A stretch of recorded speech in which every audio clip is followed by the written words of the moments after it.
All right, so as many of you know, I've been living in China since November, and ever since the coronavirus outbreak in January, I've been getting a crap load of messages and questions about my well-being, life under quarantine, why am I still here, am I allowed to go outside, it's a lot of questions. Given the current state of the world where countries like Italy, Spain, now the UK, and to some degree the United States are facing lockdowns and unprecedented restrictive measures, I think it's an excellent opportunity for me to address your worries and concerns and curiosities about what life under a lockdown looks like. I've been living in China under the coronavirus lockdown for 59 days and counting. Honestly, after the second week, I just lost track of the days. Like, they just blur after a while, and it's May, right? This might come to you as a shocker, but I'm not a health expert, so whatever health-related questions I answer, and however I answer it, please take it with a grain of salt. Oh, and another thing, my answers will be Beijing and me-centric, meaning I'm not speaking for all of China or its citizens. I'll be mainly stemming my answers from what I have seen and experienced so far here in Beijing. All right, let's get started with the first question. In Beijing specifically, we've only gotten 522 cases. So while Beijing has a population of 21 million, I think what's fascinating is the city is still taking extraordinary measures to combat this virus, as is the whole country.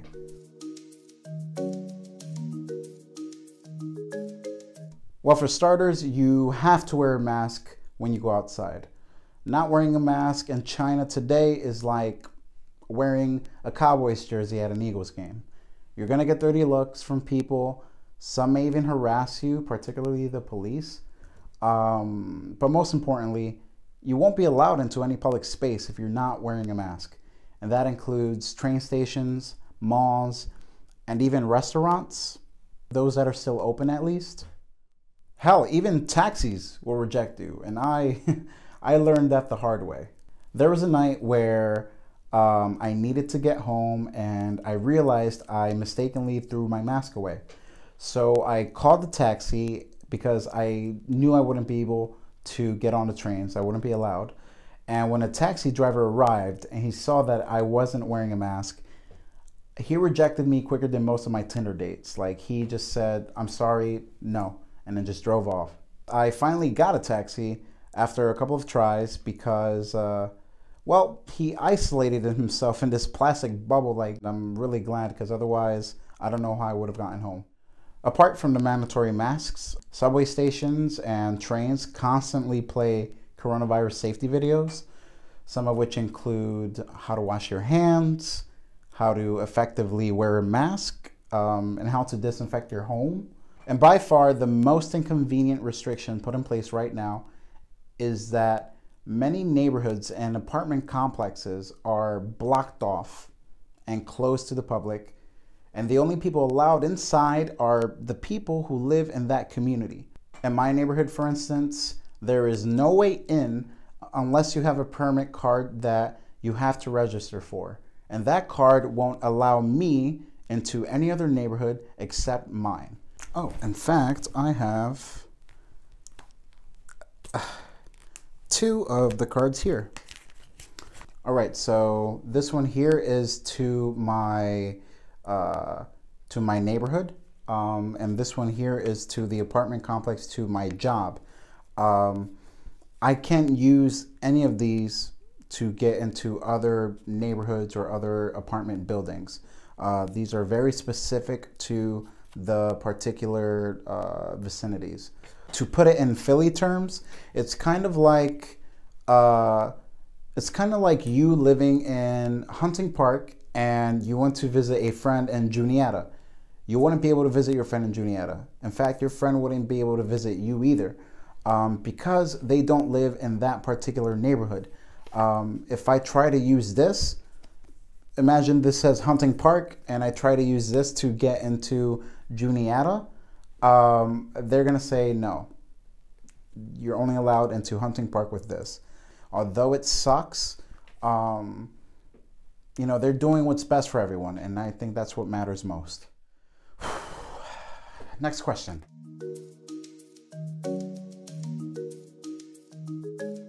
Nothing more than what we're being told to do by the health experts. You know, washing my hands, avoiding large crowds or contact with sick people, limiting my time outside as much as possible, wearing a mask. And look, I know there's been some disagreement over the usefulness of a mask during this time. Personally, I think it's effective. It makes me feel safe during this whole situation, and it takes away some of my anxiety. I don't think it hurts to wear one. I really don't.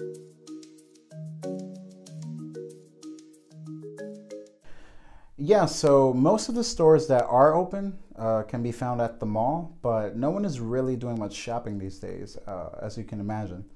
As for the restaurants, most of them have closed their doors to the public, but they still carry out food deliveries. It's really only the local restaurants that have shut down completely, which sucks and hurts my soul because I thrived on local food. I relied on local food. I budgeted my life around local food. I could get some banging ass kung pao chicken for $2 and just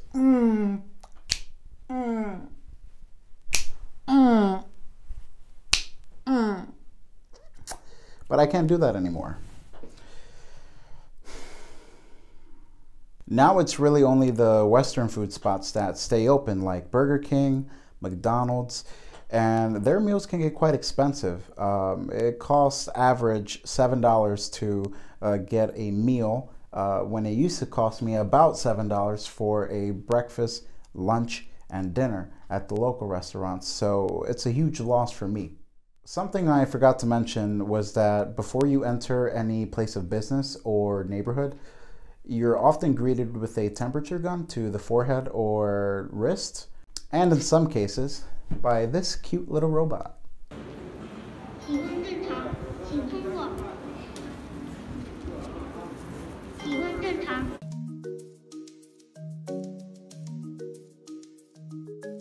Before the outbreak, I had a comfortable routine. I would wake up, get some delicious Beijing street food for breakfast, go to work.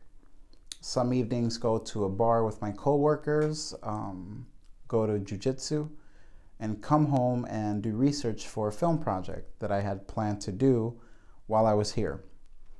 But now that my life revolves around the idea of social distancing, a term I'm sure we're all familiar with at this point, everything I do and have been doing since before the outbreak can be thrown out the window because I just simply can't do it anymore. My work office has been closed since mid-January. My jiu-jitsu school is closed till further notice. All of the local restaurants are closed, so I can't eat good, cheap food or do my film project. Also, due to the neighborhood restrictions, I can't even bring a friend over my place for a movie night, board game night, or just to chill or hang out. So yeah, my daily life has now been reduced to just waking up, doing push-ups, reading a book, writing letters, carving things on the walls, talking to the... Wait, am I an inmate?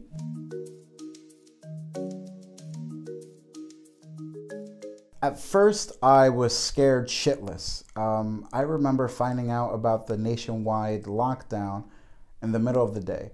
I was on a tourist site and everything just seemed to have shut down out of nowhere.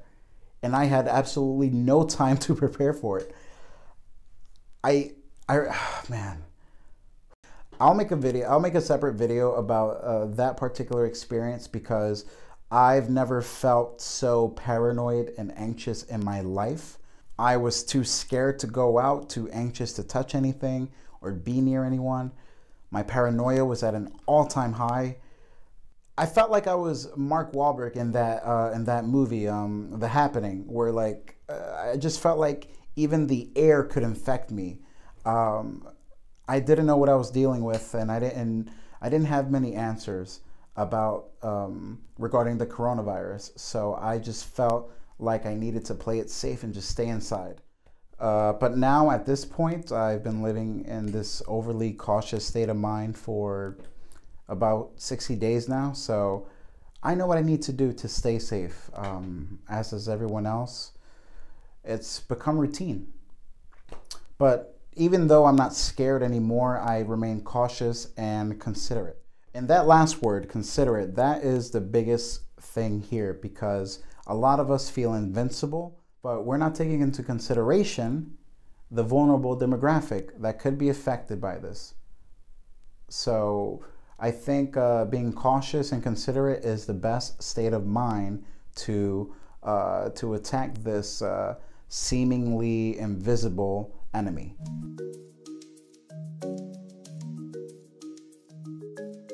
I think China's response to this has been tremendous, especially now that I have other countries to compare it to, namely my home country, the US. And I'm speaking from a societal perspective. Obviously, the country's main goal is to slow the spread of the virus and ultimately find a vaccine, as it is with every other country affected by this. And unfortunately, that has come at the expense of our civil liberties. I mean, you've seen what they've been doing here. It's a lot. And it takes a toll on people who are experiencing this for the first time. People aren't working, people aren't with their family or friends, people aren't ready for something like this. The people of China understand this, and they understand what they need to do to beat this thing. They're listening to the health experts, they're staying indoors as much as possible. And what I think separates them from other countries is that they're keeping others in check too. They're making sure that others aren't risking everyone else's safety. They're acting responsibly as a society. Remember, this isn't a question about who can survive this. It's a question about who could be spreading it. And as long as we continue to socialize and move about in public, we become a possible vector.